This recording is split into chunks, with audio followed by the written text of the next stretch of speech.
I want to start with this, Cheryl. There are not many journalists. I mean, you can count them on one hand who get to cover what you cover on an ongoing basis over a long period of time. I mean, you realize it's pretty special to have that beat, that gig. Yes, it is. I was very blessed to get it. I did get chased out of a lot of editors' offices when I was pitching it. But eventually, Larry Dietrich at the Syracuse New-Times thought it was a slam dunk for a successful column, and by golly, it had been. Hey, what are the metrics? How do you know it was a slam dunk and it was popular? Oh, quick catch on. Well, at the end of the month, he told me, I'll try you out for a month. And it was about 5 articles. And he called me at the end of the month. And I walked into a meeting and he pointed at me to in front of his columns and said, "There's our rock star." I said, "What do you mean?" He says, "You've got more page views than all the columnists combined."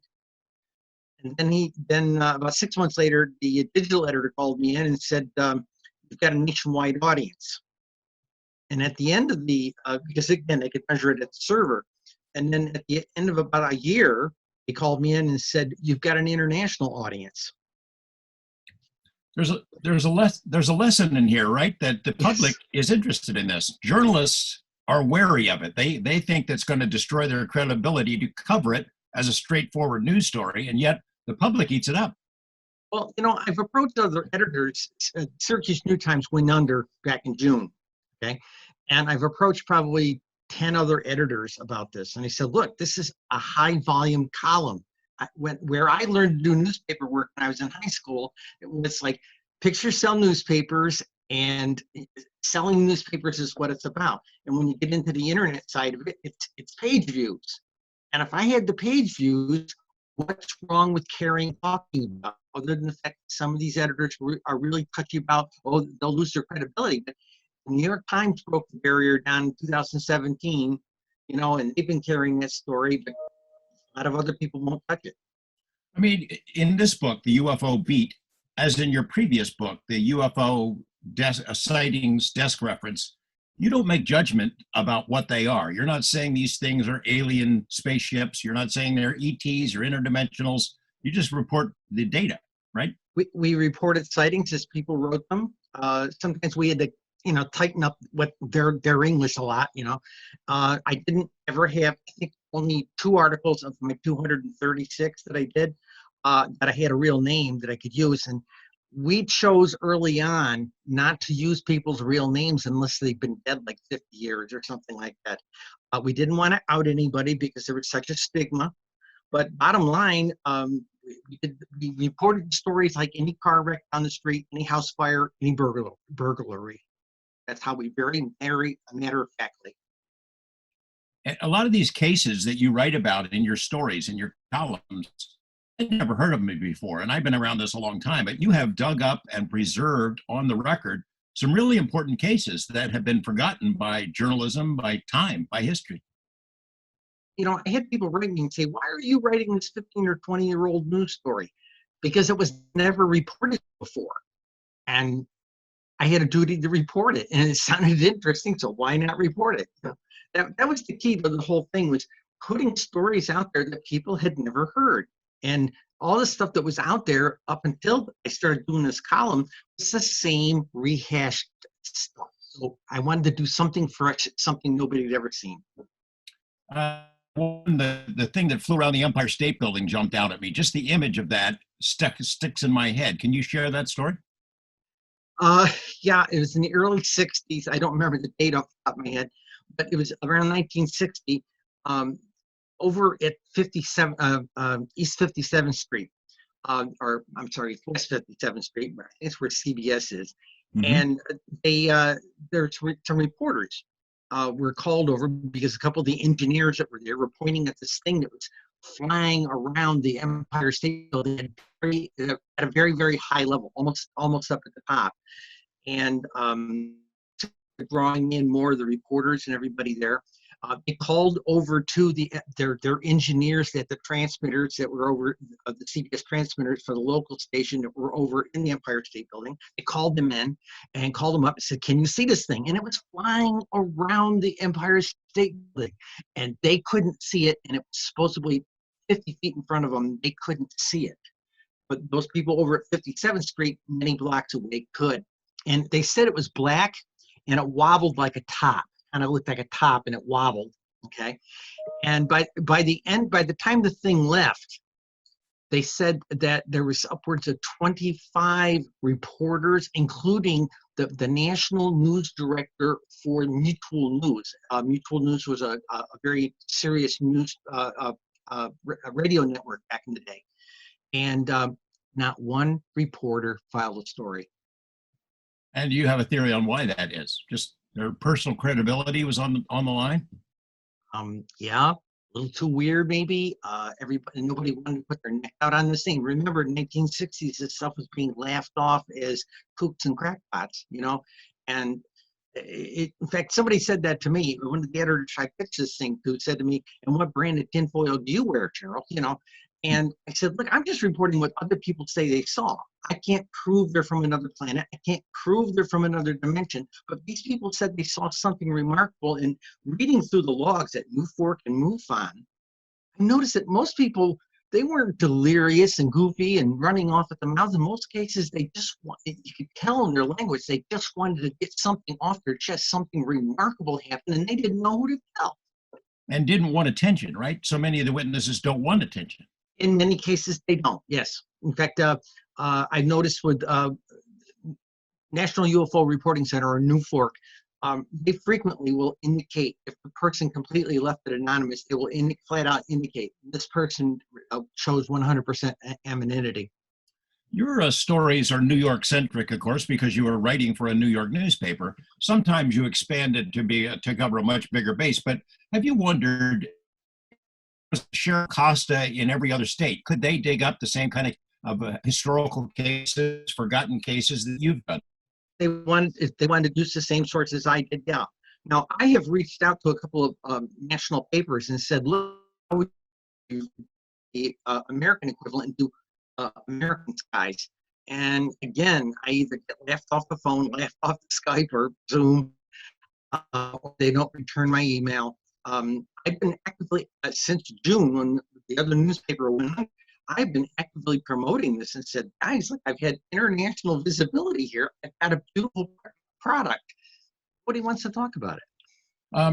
You use a couple different databases to put the big picture together, and we're going to get into that in a moment.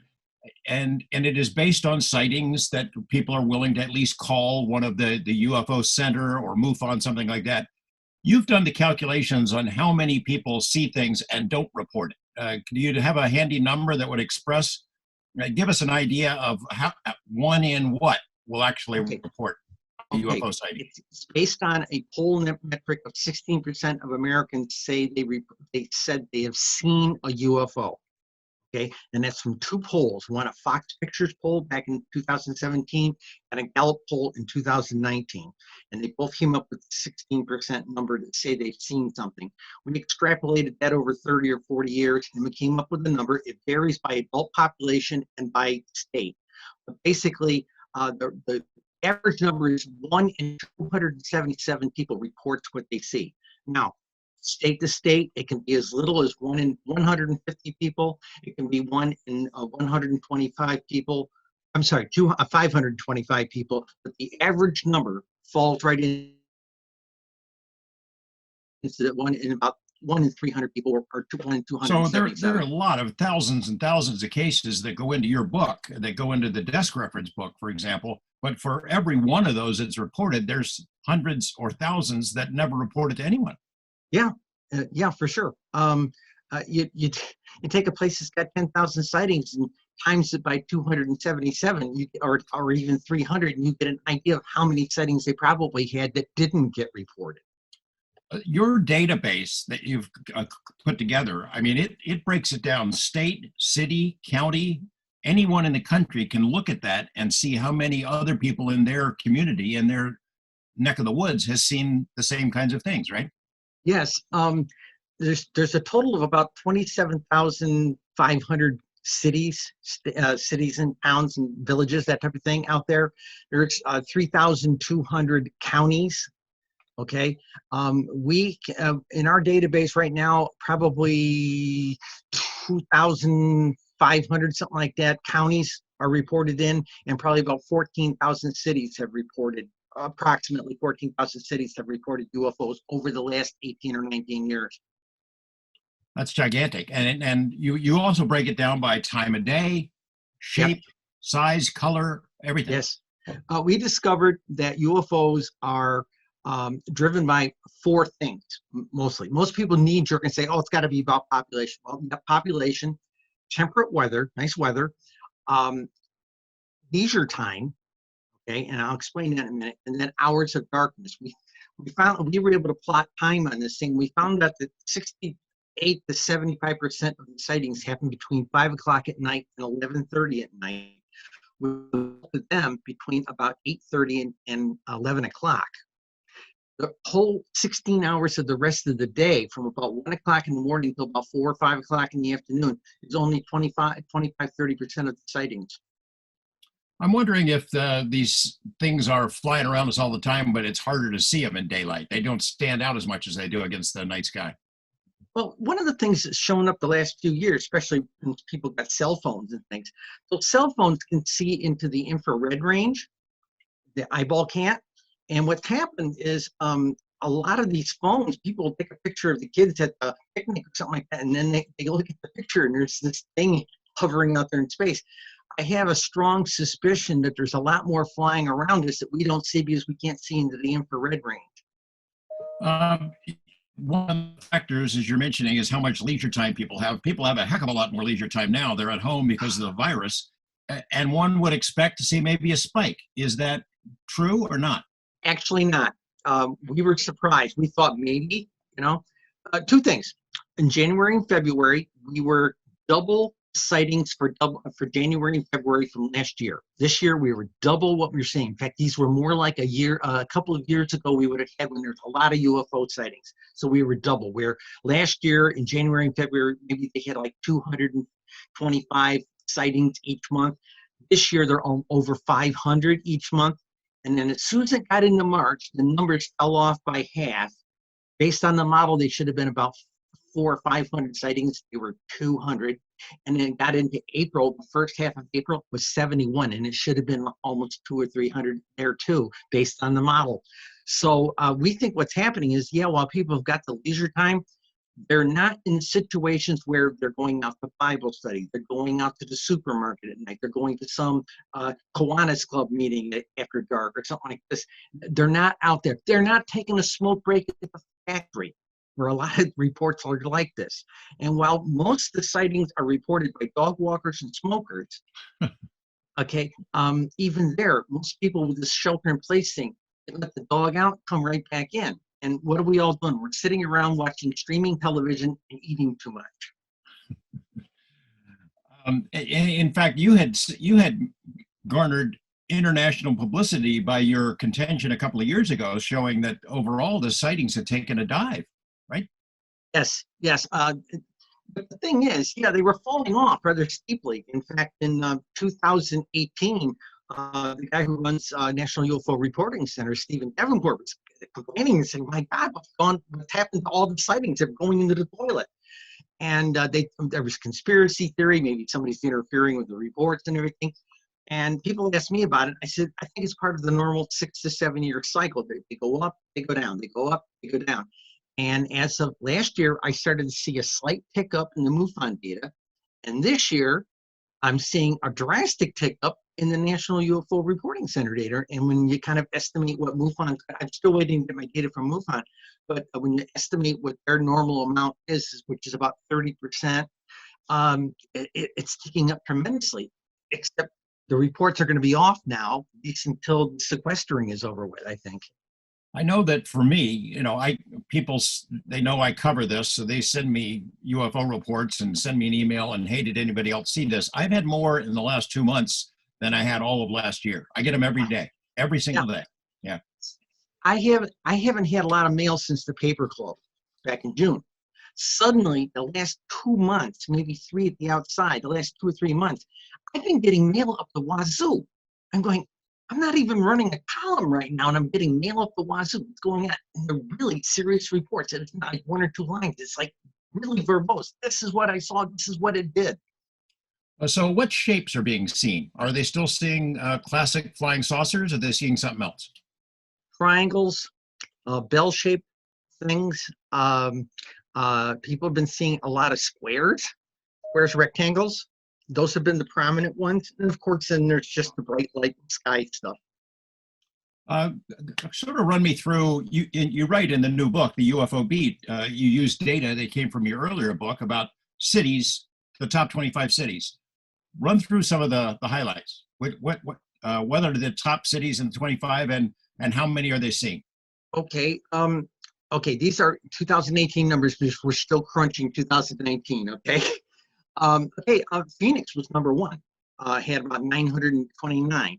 Las Vegas, where you're at, 639. Literally number two in the country.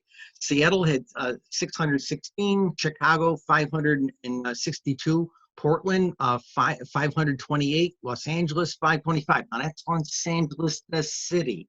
It's a much smaller geographical area than Los Angeles, the county, and Los Angeles, the county has more sightings as a county than 40 individual states. Wow. It's the number one county in the country, next to Maricopa County, which is where Phoenix is. Okay. Then there is Tucson. They had like 480. Okay, San Diego. Let me hit your mark. San Diego was number 8 at 477. Sacramento was number 21 at 316. San Francisco 310 with a ranking of 22. That's fantastic. You're in all these cities are in the top 25, and then some of the other cities that are next star stations are sitting in the top 100, which is amazing stuff. You got a couple of Texas stations. I mean, cities I remember are in the top 25. Lubbock. Lubbock wasn't in the top. Well, actually, Texas is the number 3 state in the country. So the Dallas-Fort Worth area, the Houston area, have a huge amount of sightings. I don't know the numbers off the top of my head. Well, wait a minute. Dallas is in the top 25, so they had 294. Okay. And so that's a big deal. Houston, oh yeah, and they're right here in the top 25. Houston had 466. They ranked in number 9. So again, one of those things with the editors, I've reached out to Houston editors, I've reached out to Dallas editors, and silence. What about Lubbock? We have some colleagues in Lubbock. Lubbock, the city itself had 300 and, okay, first thing, Texas had 8,330 sightings in the first 18 years of the 21st century. The county had 349 sightings altogether, and Lubbock itself ranks in the top 400. Remember, we're talking 27,000 cities. Right. They ranked in the top 400 at 398. And again, that's triangles are the new ones, but yours is also, you've reported over the years some more exotic craft that change shapes. Yeah, the shape changers are the goofy ones. I first heard about this actually when you interviewed Dr. Jacques Vallée, and he was talking about the shape changers, and I had never paid attention to them because I always thought it was just somebody made a mistake and they couldn't figure out what it was. But then when I started researching it, I found out while the shape changers are not very many, only maybe about somewhere between 85 and maybe 150 a year, with an average of about 123 a year. There's not very much. They are, if there is a smoking gun, they are the most consistent UFO out there, even though there's not a lot of numbers. They're flying so low in the radar of the numbers, you can barely even know. It looks like a little straight line right off the bottom of the chart. You can barely see it until you blow it up and you realize there's something real special going on there.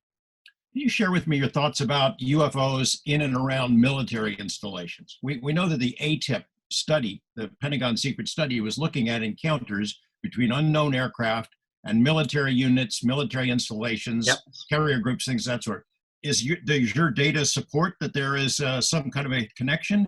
Could it be that it's just military craft that we're misidentifying, or is it someone observing our military installations?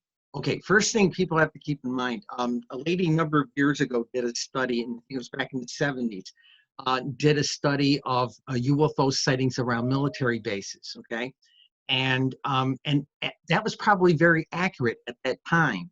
But most military bases inside the continental United States since the end of the Cold War, for the most part, have been downclassed to Air National Guard bases. They've been downclassed to Army National Guard, Air National Guard kind of bases, that type of thing.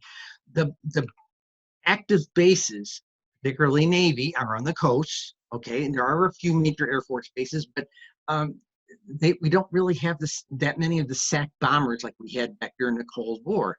So in conversation, I've had 3 different interviews with Lou Elizondo, who was the guy who worked at ATIP.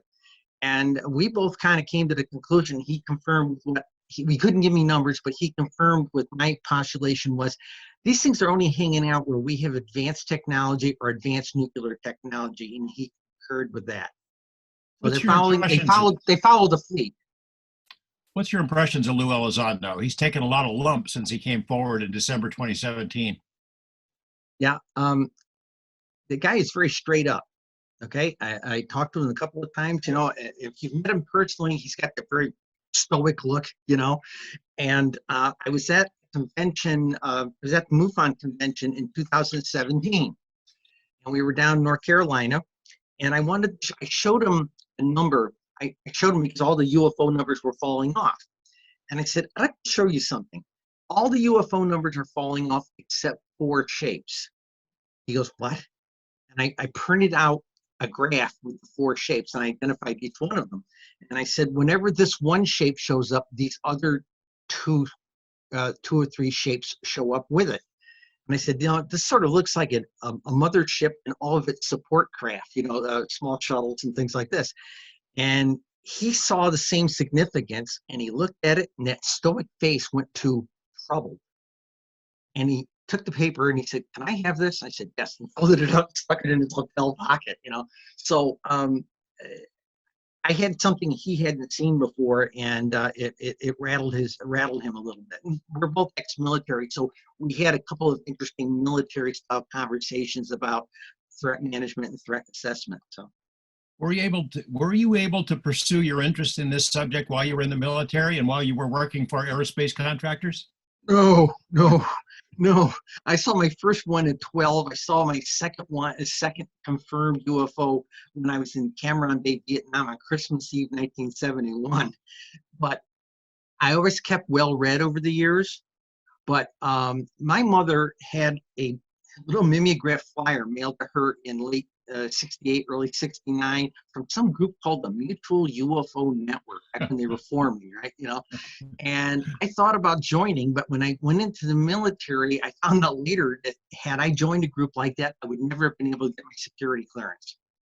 And I held a very high level security clearance all the way through my 10 years of military service and reserve service, and I literally carried that clearance into my aerospace career. So I just kind of played it close to my chest, just read everything that sort of came along my way. And then I had retired from aerospace. I was working for a different newspaper than the one I wrote for. And I was in the technical department. I made the plates every night, okay? And after the press was running, all I had to do was sit there for 90 minutes and wait for the press run to go. And I looked at this one article online one night from CNN.com, and it said, UFOs have been declining since the 80s. Maybe they were always just an urban legend. And for the first time in my life, I went out to the National UFO Reporting Center, and I went down through the pages, and I found some year-end summaries type of thing, and I stuck those year-end summary numbers at the bottom of a spreadsheet, and the chart went up like this. And my first impression was, what memo didn't the UFOs get, you know? One of the questions, you know, sometimes your data can debunk myths, legends, claims, for example, and you're not trying to go after somebody and crush them, but the data speaks for itself. I'm speaking specifically about the 37th parallel. So there's this road that runs through our country. It's often called the UFO highway. And if you look for enough data, you can find cases along the way that would sort of buttress the idea that there's something weird there. What did you find? Well, okay, what we did was we weren't able to do it with the whole 18 years worth of data. But back when Linda and I were putting the book together in 2016, early 2017, we saw that report that there was a new book out and all this kind of stuff. And we looked at each other kind of funny and said, that doesn't feel right, because the counties that would have to be, that parallel goes through were pretty lackluster counties for sightings. We kind of knew that in the back of our heads, but we didn't have time. We were too busy putting the book together. 2018, our book is out, and I'm compiling the data. And while I was at it, I went ahead and one of the databases I have support information had longitude information in it. So I did a sort on anything within a half a degree either way of the of that latitude. Okay, so it was the 37th parallel. I went on 36.5 up to 37.5, and it wasn't. It had about, there were, let's say it this way, there were 12 or 13 other latitudes that had far more sightings, double, triple the sightings of other places. Our gut instinct back in 2016 was it was going to go across the industrial northeast, which is exactly what it did. Parallel 40, 41, 42 through New Jersey, New York, Michigan, that kind of thing. Where they got a lot of numbers, they had numbers with the 37th parallel, it was because that parallel happened to go through one particular major city or another, like San Diego or something, or bottom of LA.